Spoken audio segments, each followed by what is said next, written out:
This episode is taken from a recent conversation I had with Rupinder from Asian Women Mean Business. We talked about why so many Asian women struggle with guilt, people-pleasing and self-doubt, and how to build a life that feels like your own without losing the people you love. I'll leave the information for the Self-Trust program in the show notes. I hope you enjoy listening to this episode just as much as we enjoyed recording it. Yay, there she is! Hey Nisha, how are you? Hi, I'm really well, thank you. How are you doing? Yeah, good, thanks. Really good.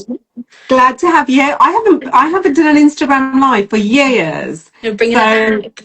I'm back, and I've been doing these lives over on LinkedIn, and we thought, why should LinkedIn have all of the fun and the knowledge? Let's gather here. So welcome if you're joining us live, or if you're watching it back. If you've not got a cup of tea, go and get a cup of tea or a coffee. Or I've got mine here. Nisha, are you having anything? I've got a water. Oh, like a therapist, very professional. Lovely jubbly. So for those of you that don't know me, I'm Rupinder. I'm the founder of Asian Women Mean Business. We're an online and offline community of South Asian women. And I'm joined today by the incredible Nisha. Nisha, why don't you introduce yourself? Yeah, of course. Hi, everyone. I'm Nisha of Inner Space. For those of you who don't know me, I'm an integrative therapist supporting South Asian women, and we're going to be talking about confidence and self-trust and building yourself up today. Nisha, why don't you share just a little bit about how you got into doing what you're doing? Because I know you've got a really interesting backstory that so many people don't know. Yeah, so before I became a therapist, I spent almost a decade working as a child protection lawyer. And throughout my legal career, I saw loads of difficult situations, families, individuals going through some really difficult experiences. Around the same time, I was doing my own inner work, and I know what it's like to struggle with things like your overthinking, second-guessing decisions, kind of losing trust in your own judgment. And so I struggled for a long time not trying to find the support that I needed. And as the adage goes, you have to be the change that you want to see in the world. So I retrained as a therapist, and I built the framework that I needed, and so many other South Asians need as well, which is therapy, but with that critical, like, cultural South Asian lens attached to it, right? We have to honor it as our experience, as part of who we are.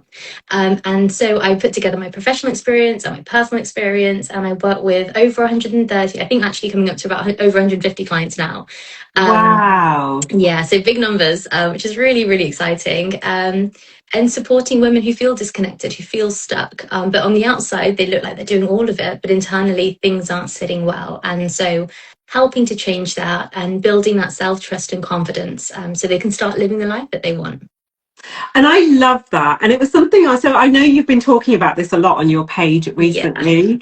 Yeah. And it really came to my attention because I messaged you. I said, I was like that. From the outside, I looked so capable, so bright. And when I recorded that little video yesterday, I've got 2 degrees, I'm educated, I have had a professional job. But deep within, there was such a lack of trust in my basic decision making, and obviously all the work that I've done since. And when I voice noted you, I can understand now that a little bit more about myself. But I remember the culmination of it was something that was so simple but also really hard hitting, and that was about 17 years ago. We built our house. Wow. And so there were a lot of decisions that had to be made about interiors and tiles and this and that.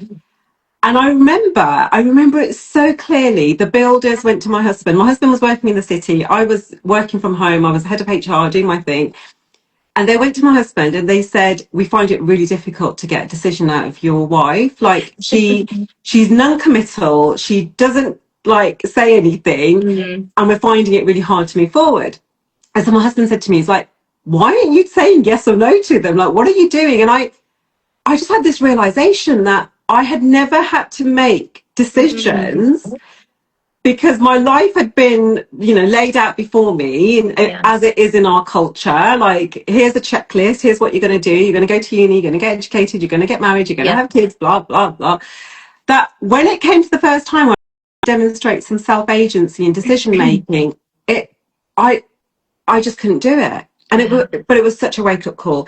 And so when you're talking about this now, it took me back to that place where I was at, and which is why I really, really wanted to have this conversation with you.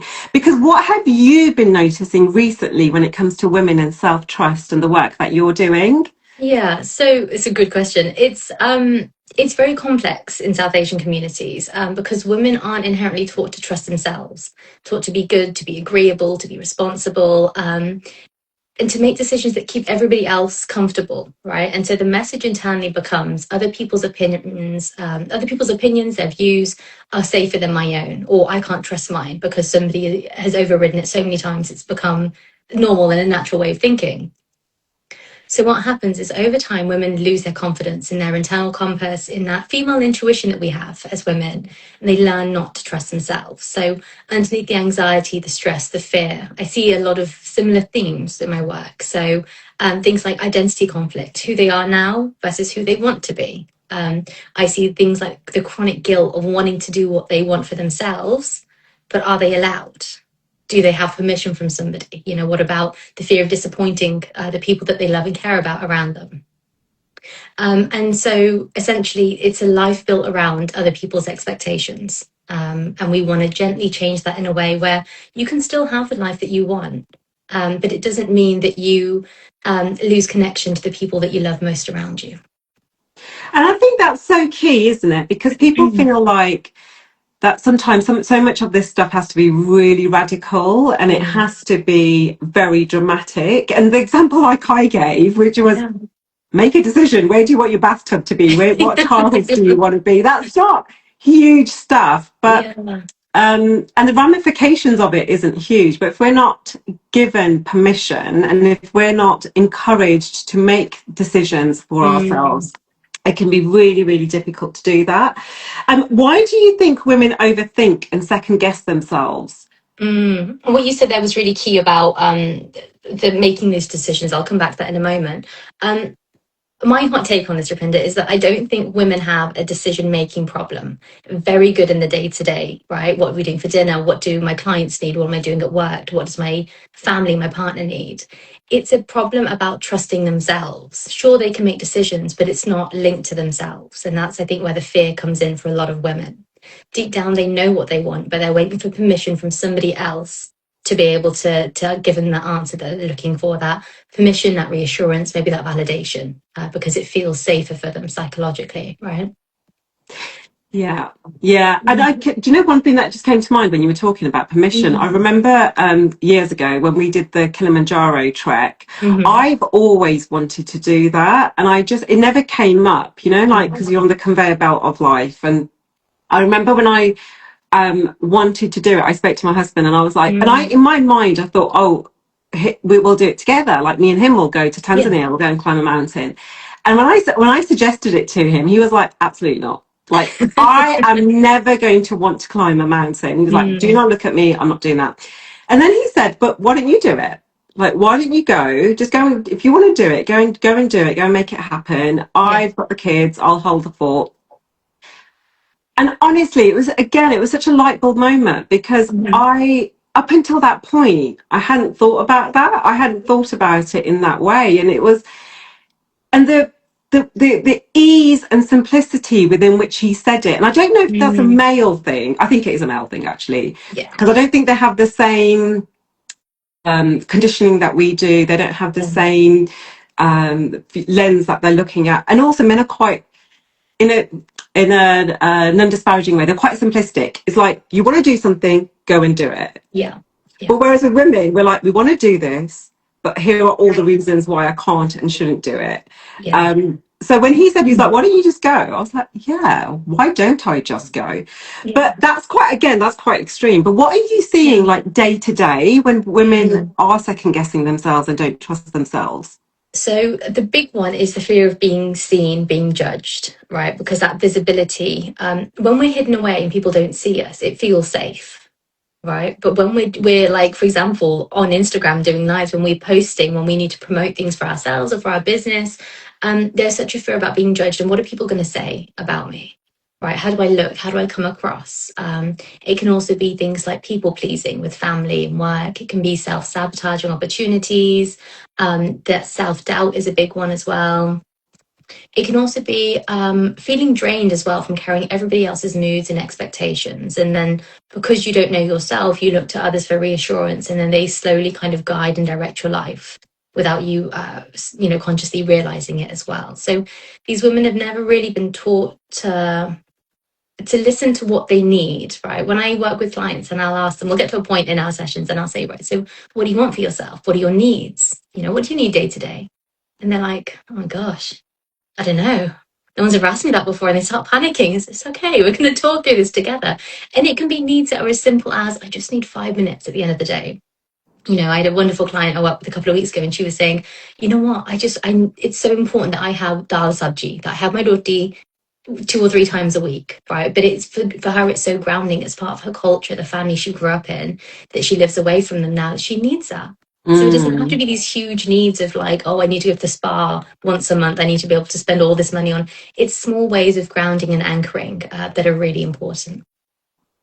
And I love that question. Like, how many of us are asking ourselves, what do I need? And what is it that's going to meet and fulfill my needs, and then giving ourselves the permission to meet those needs is just so important. We've spoken about conditioning, and we know, those of us who come from a South Asian background, but I think all backgrounds, everyone is conditioned. As human beings, we're all being conditioned to operate in this world. And but what do you see, and what about like conditioning around being a good daughter? Because that's something that I see quite a lot of. Yeah, definitely. So there is a lot of good daughter, good girl conditioning going on within that. But what I always want South Asian women to hear when I talk about this is it doesn't mean that you have to lose your family in order to live the life that you want. So it's not about cutting people off. It's not about becoming that super hyper independent woman that doesn't need anyone at all. The reality is that as South Asians, family is incredibly important to us. We grew up as with family as part of the culture. And there are some really beautiful parts of that, right? We might have grown up with wider family, grandparents, cousins, uncles, aunties, everybody. Even the neighbours become family, right? And so it's that lovely sense of community. What I see women struggling the most with, it's not the connection itself, it's the fear of losing the connection. So like a lot of women say, well, if I want to be successful, I have to give up family. If I want this, I have to do that. And it doesn't have to be that way. You can have both, right? And the fear comes when women start making decisions the problem is when women start making decisions from fear rather than from self-trust, right? They become so afraid of disappointing or upsetting people that they stop listening to themselves. Because that's where the problem is. There's a huge difference between being connected to your family, but being controlled by the fear of losing them. And it's like an invisible prison. It's an invisible fear that we can't see. But every time we want to take a step in our own direction, it kind of stops us and jolts us from doing that. So to those listening who are joining us, I'd ask the question that what if you didn't have to choose between those two things? What if you can still be close to your family, honor your culture and your roots and your values, but also, and not a but, or, and also build a life that suits you, because that's the transformation. It's finding that middle space from one extreme to the other, that little bit in the middle. That's the medicine that you need to stay connected without abandoning yourself. Oh, I love that. And it resonates so much with me, because it reminds me of a journey that I went through back in, like, it started in 23, where I got to my birthday that year and I was like, what do you want? Like, Rupinder, what do you want? And in 2023, I was coming out of burnout. I was on a sabbatical. There's so much going on. And the thing that kept coming up for me, Nisha, was like, for my birthday, I just want solitude. I want to be by myself. I just want space, time, and quietness and stillness. And that was, so what you're saying is like, ask yourself, what do you want? So that was what kept coming up for me. The guilt and shame I felt in expressing that, in saying to my kids and my husband and my parents and my mother-in-law, actually, because they were all making plans. So my mother-in-law was like, "Oh, it's your birthday. I'll host a lunch. Get your mum and dad to come. We'll do this." My husband was like, "I've ordered a cake," and I had to say, really, like, I just remember swallowing really deeply and saying, actually, I really thought about this, and what I want for my birthday is I want to be by myself. I want solitude. I want to read a good book. And that year, I didn't have the courage to go away. That was the dream. The dream was like, I want sun. I want to feel the sand between my toes. I didn't have the courage to do that. So what I did was I booked a spa hotel, took myself off for 2 nights, and did that.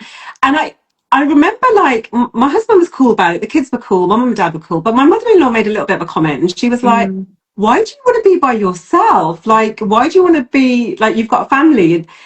And I just remember thinking that because that's what I want. That's what my soul and my heart is craving. And I want to give myself permission to do that. Well, let me tell you, I did that year and every year since. And then 24, I went away. I found a gorgeous boutique hotel in Cyprus. I went away in 25. This year I couldn't go away because my daughter had her exams.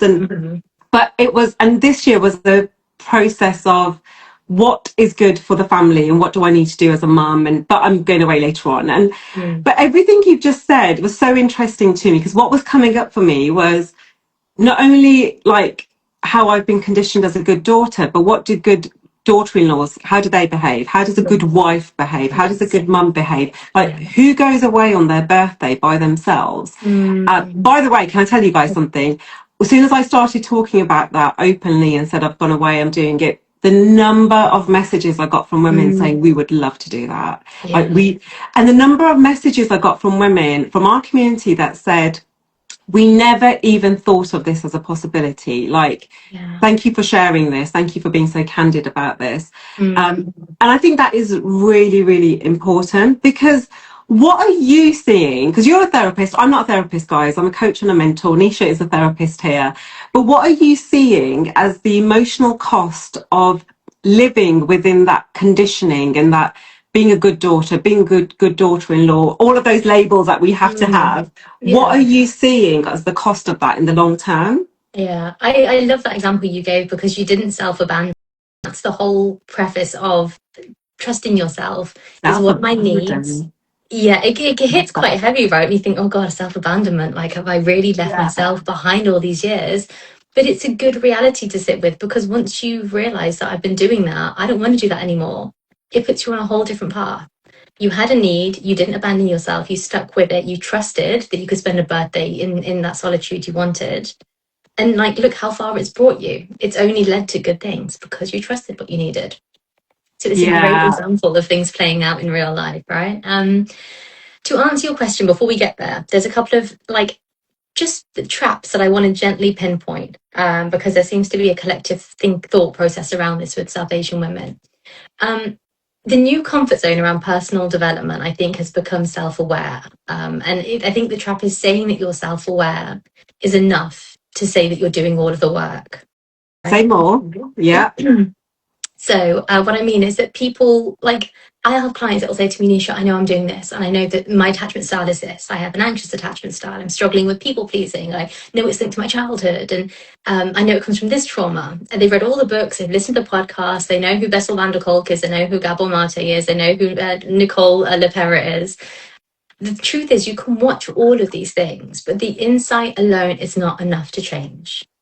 Right. And there is a trap of people who think that having the insight means that you're doing the work, and that's enough. It's just one step. It's multi-layered through insight, which is that first step of the information, the knowledge. And then we move on to integrating it. How do you take that information and apply it to your daily life? And then the embodiment becomes a third step of, this is where I'm moving towards now. I've had the information. I know that I'm doing it. I'm observing the patterns playing out. Now I want to live from this place instead. And that's how a whole new kind of rewiring happens in the way you live your life day to day. And I think having a therapist to support you along that is really important, because there are so many things that we don't see about ourselves, right? And collecting insight doesn't create the change. It's integrating it that helps you to do that. The second trap is it's quite a sad one, and my heart does go, it does drop when I hear this a little bit. But it's clients that will say, well, I should be able to just do this myself. Why can't I just figure it out, right? And I think for so many South Asian women, asking for help feels unsafe because they've never been able to ask for help, right? It's what is familiar to our nervous system is safe, and what is safe is familiar. So if it never felt safe asking for help, you never will, right? And it's almost like this having to carry this alone, figure it out alone, because there is a shame that comes with that as well. But if that's true, then you would have already been free from it if you just awareness was the answer. You wouldn't be trapped in those. So it's having the right structure that's going to help catch a pattern. So awareness, observe it with your insight, that will create the change. A bit like driving a car, right? You can understand the highway code, you can do your theory, but until you and I both know this, once you've got behind the wheel, it's a totally different game, right? People are pulling out left, right, and center. You're trying to listen to the sat nav. You don't know if you've got it in the right way. The same thing is true of emotional patterns. You can understand them, but keep repeating them. And so having somebody to mirror this back to you is really helpful. So the hidden costs, get now to your question. Most people think it's stress, but the hidden cost is it's your life. And I know that sounds really, really like solemn to say, but it's the relationships that you stayed in. It's the opportunities you never took. It's the business that you never started. It's what I call your unlived life, the version of yourself that you never became. And it can even manifest that kind of sadness, that like melancholy of I've wanted to do this, but I never got the chance. We see it a lot in like the elder women of our community, right? It manifests physically as symptoms. That stress metastasizes in the body is like chronic fatigue, IBS, fibromyalgia. These things don't just happen because you turn like 50 and that's it and your thyroid starts playing up. It's the unlived life, that stress of, well, I want to do this, but I'm not allowed, so I should probably just keep doing this thing instead. Self-trust, it's not a luxury, it's the foundation of making important decisions for your life. That's for me, that's what the hidden cost is. That's what I see day to day.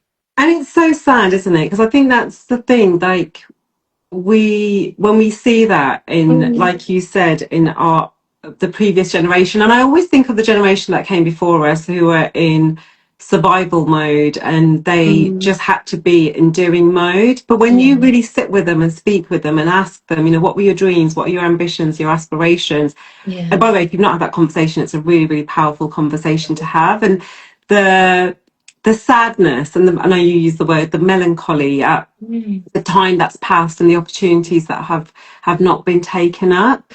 The other thing I sometimes see, particularly in women, is this suppressed rage that can then come out. And I've said this for a long time, that I see a lot of that, particularly in our women, because I think that's I know that's where needs have not been fulfilled, and where they've not had the courage to express their needs. And I think the work that you're doing is taking it a step before that, which is how much do you trust yourself and your heart, your soul, the things that you want to do, the decisions that you're making, then having the courage to express them to the other, right? It all kind of comes together.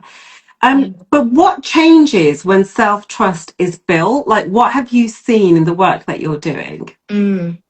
I'd like to go back to your example of having your birthday of solitude, right? Because I think that for you, it sounds like it was evidence that self-trust is not built through the insight. It's built through evidence that you did what you wanted and you knew it worked. You trusted yourself. Because it's a bit like clarity. You can't like make an entire plan without testing something. This as a businesswoman, right? If you want to do like a program or a launch or something, you'll get your information, that clarity you're looking through insight, through the data, through, well, we tried this and that was really good, so we'll build on that, we'll snowball, right? It's the same with self-trust. And so you make that difficult decision, but you notice I've survived it. That conversation wasn't as difficult. You realized it's okay. Nothing bad happened. The next time you set a boundary, you survive the guilt. Oh, I'm okay. It wasn't so bad. The next time, and you keep building that. And not only does that impact you psychologically and emotionally, but also like nervous system rewiring and neurologically as well in your brain, that I can start to do these things. And we're not talking about huge steps overnight, just these small, like the 1%. just one little thing each day, just something different that is going to help build and make that habit of trusting yourself more. You start to collect evidence that you can tolerate someone else's disappointment, or you can have a difficult conversation, and that's how your self trust grows. Again, it's every time you stop abandoning yourself, despite the uncertainty.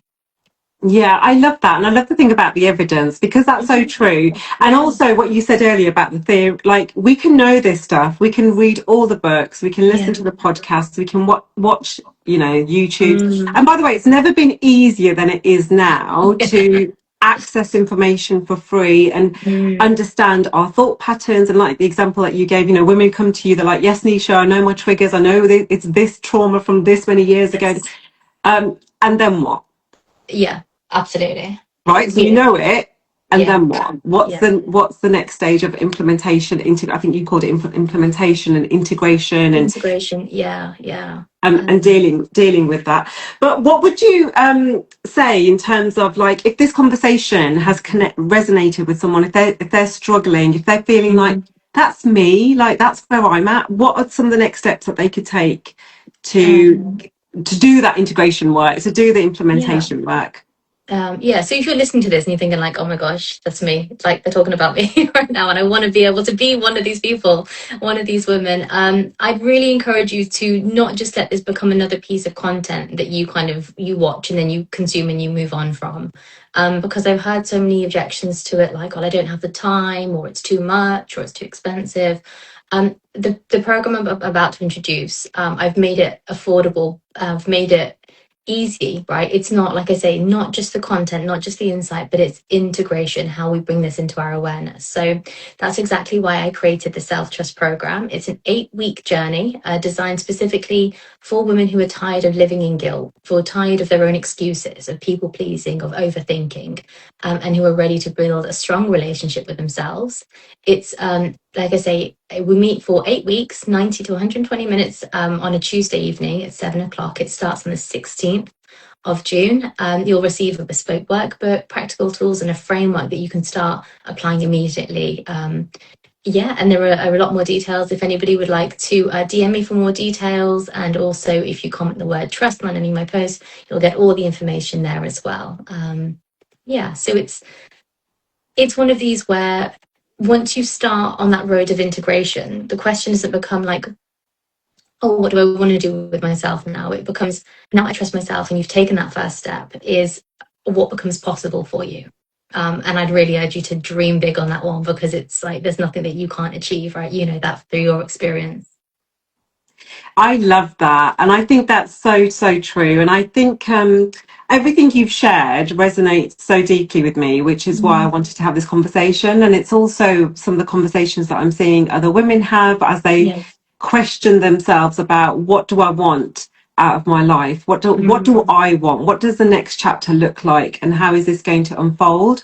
I'm a big, deep believer in therapy. I actually believe in lots of modalities. I think there's been a real shift in terms of understanding how working with a therapist and someone who is qualified and certified, and how they can help you spot those patterns and hold your hand as you navigate that. And also the cultural relevance is really, really important, because you do want to work with someone that understands our community, understands the conditioning, understands like how difficult it is to say no, how difficult it is, like when those, the example I gave, like when you have to swallow those words, and you have to, how much it takes to build up the courage to ask and say and articulate your needs. It's just so, so important. And the reason I think we need to do some of this work on ourselves is because we do want to think about the generations that are watching us, and the lessons and the messages that we're giving.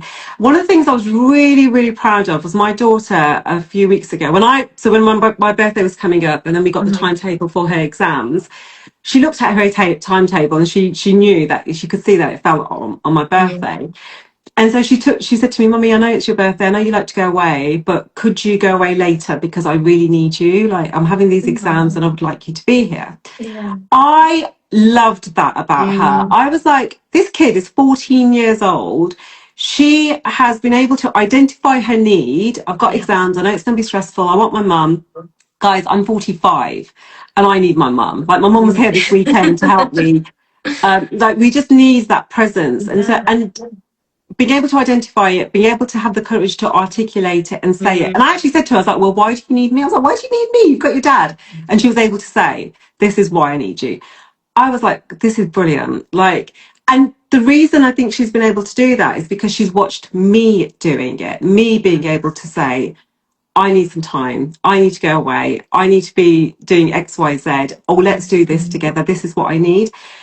So when we're looking at doing some of this work around self-trust and what Nisha's talking about, is sometimes it's not just for us, it's about what the legacy that we want to leave behind and the impact that we want to make within the family structures that we're in as well. And I would really encourage you to think about that. And the other thing I realized was when I started doing some of this work on myself, things started shifting for my mum. I've never seen my mum say, that doesn't work for me, or I can't do that, or I can't make that. But as soon as she saw me started doing it, and I didn't start doing it until I was in my 40s, I saw, and I'm listening to her doing it now as well, because guess what? She realised, oh my God, the world doesn't stop spinning if a brown woman says, that doesn't work for me. I can't do that. That doesn't suit my needs right now. Let me come back to you. And she said to me, she said, I didn't even realise I could do that. That's why this is so important. It is. It has this incredible like impact on the family, like this unconscious energy that kind of spreads that when I want to assert myself, these wonderful shifts happen. Like I heard it with my mum the other day. I asked her and she said to me, she goes, no, she goes, I said, I'll just leave it. She goes, I thought you've been cleaning your whole life, just have a day off. And I was like, yes. Good for you, right? Just take an afternoon, take a day off. I take a week off if you want. Like, why not? Because you deserve it, right? But you've got to trust yourself, and again, feel safe enough in yourself to build that confidence to say, you know what, I'm just not doing it because I don't want to do it, and that's enough. Don't need to give a reason. I love that. What a brilliant example. Well, thank you so much for joining me, Nisha. And thanks for sharing a little bit more about your program. So Nisha's got an 8-week self-trust program. It kicks off on the 16th of June. It's led by her. She's a qualified, certified therapist that has been doing this work in far greater depth than so many others that I know about. I think so many of us touch on this. I know I touch on it, but I don't cover it to the depth and that you're covering it. I'm so excited to see what's going to unfold for the women that join you on this journey. This is God's work. You're doing God's work. Because nothing bad can happen in this world if First of all, if more women trust themselves and their judgment and their intuition, and they have the courage to embody that, but particularly if more brown women did that, I think we would be in such a brilliant place. And I think what the world is now calling out for is more of us to step into that power. And we know we can't do it alone. We know we need support. And I can't think of a better person to support you. If anything of that we've said today resonates with you, just message Nisha, contact her, and she can give you those details. What's the parting words that you'd like to leave everyone with, Nisha? Oh, good question. I'd say trust yourself. You know a lot more than you give yourself credit for, right? Emotionally, within your body. I think that like female intuition is so important. So just give it a go and see what happens. Just one more. Trust yourself, trust your the process, and trust the timing as well, because it's all working with you. I love that. Well, on that note, we're going to wrap up. So thank you for joining us this afternoon. You can go back to your lunches, go back to what you're doing. If you're watching this on replay, thank you for watching us. Go and follow and connect with Nisha to hear more about her wonderful program. Thank you for making it easy for me to do this Instagram live and coming back. I'm hoping to do more. And I look forward to seeing you next time. Bye for now. Thanks. Bye.